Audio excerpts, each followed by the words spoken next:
Controlling the Mind. People say, one can't help one's thoughts. But one can. The control of the thinking machine is perfectly possible. And since nothing whatever happens to us outside our own brain, since nothing hurts us or gives us pleasure except within the brain, the supreme importance of being able to control what goes on in that mysterious brain is patent. The idea is one of the oldest platitudes, but it is a platitude whose profound truth and urgency most people live and die without realizing. People complain of the lack of power to concentrate, not witting that they may acquire the power if they choose. And without the power to concentrate, that is to say, without the power to dictate to the brain its task and to ensure obedience, true life is impossible. Mind control is the first element of a full existence.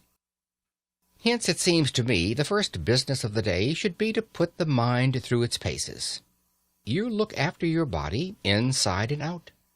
You run grave danger in hacking hairs off your face. You employ a whole army of individuals, from the milkman to the pig killer, to enable you to bribe your stomach into decent behavior.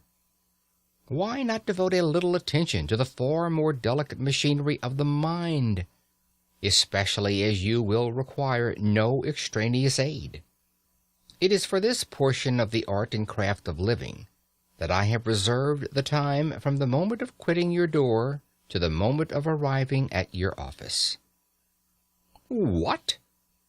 Am I to cultivate my mind in the street, on the platform, in the train, and in the crowded street again? Precisely. Nothing simpler, no tools required, not even a book. Nevertheless, the affair is not easy. When you leave your house, concentrate your mind on a subject, no matter what, to begin with.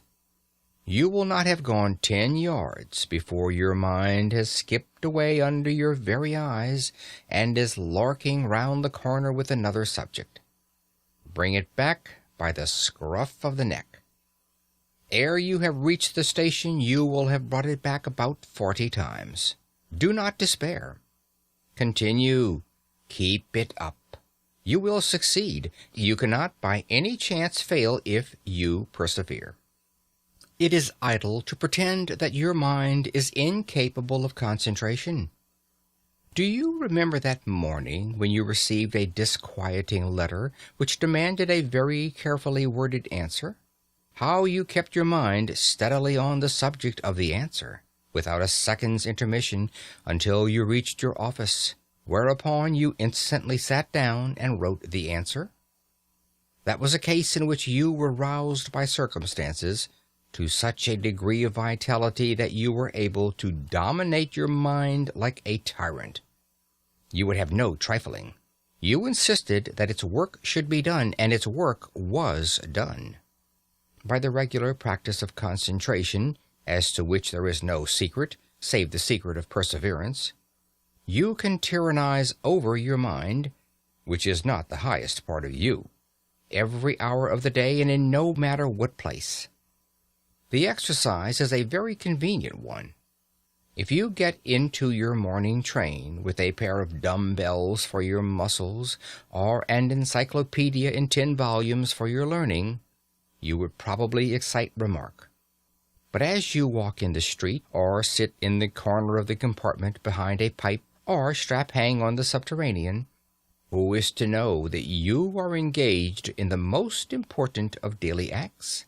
What asinine bore can laugh at you? I do not care what you concentrate on so long as you concentrate.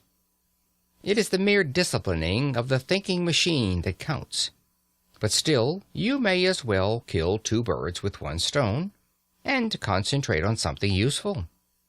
I suggest, it is only a suggestion, a little chapter of Marcus Aurelius or Epictetus.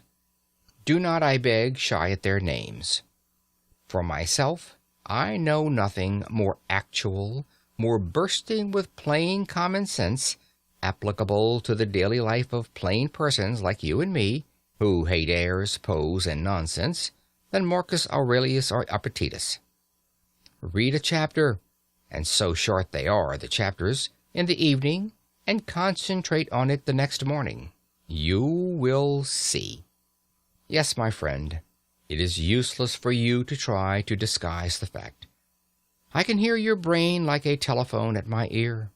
You are saying to yourself, "This fellow was doing pretty well up to his 7th chapter.